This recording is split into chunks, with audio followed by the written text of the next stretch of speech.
really interesting. There's a lot of cool new features in Logic 10.5. So Logic is real similar to Sonar, which is, I guess, kind of why I mentioned it. And at least through my experience, it's similar. You guys would probably think it's similar to, I don't know, what people that are listening probably actually have some, well, no one's listening. What am I saying?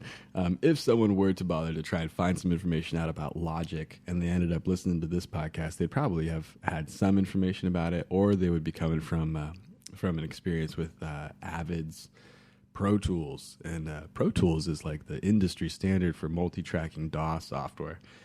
And I've never used it.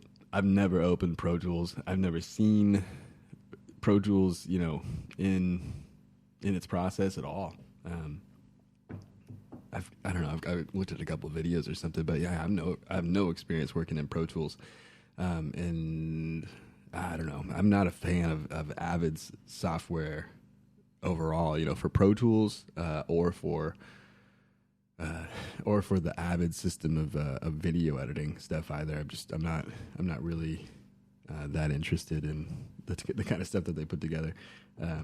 Really for price and stuff too. It just seems kind of overdone a little bit. So I'm pretty happy with some of the other more available tools that are in the consumer computer market. I mean, I think it's like $800 or something still to get Avid's Pro Tools, and I think that in the past it was just insanely more than that, even with kind of proprietary. Back in the past it was more difficult. Now I think M Audio is a partner with Pro Tools, and so in the past, if you had Pro Tools, you have a lot of proprietary Pro Tools audio interfaces that you had to use if you wanted to set up your studio to work seamlessly with the Pro Tools software.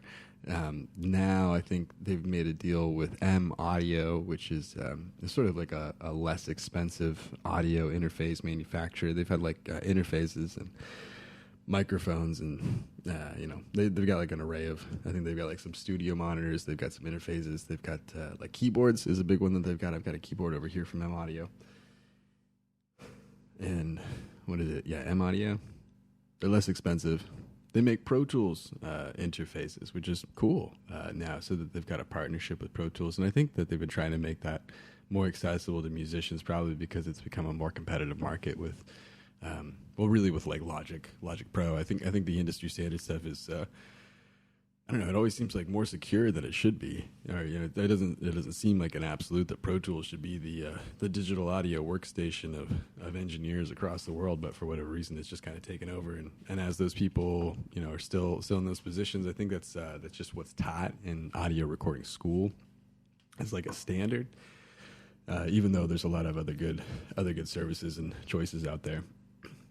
I think I've seen Sonar and Logic taught a lot too. So I don't know, they're definitely competitive. And as I've been hearing more, there's I don't know, there's music producers that are coming out saying, oh yeah, I do a lot of my work in Logic, and there's a whole class of music producers that are Logic-based producers or sonar-based producers, or I don't know, it seems to kind of rotate around every couple of years for who's doing what, or who wants to look cool.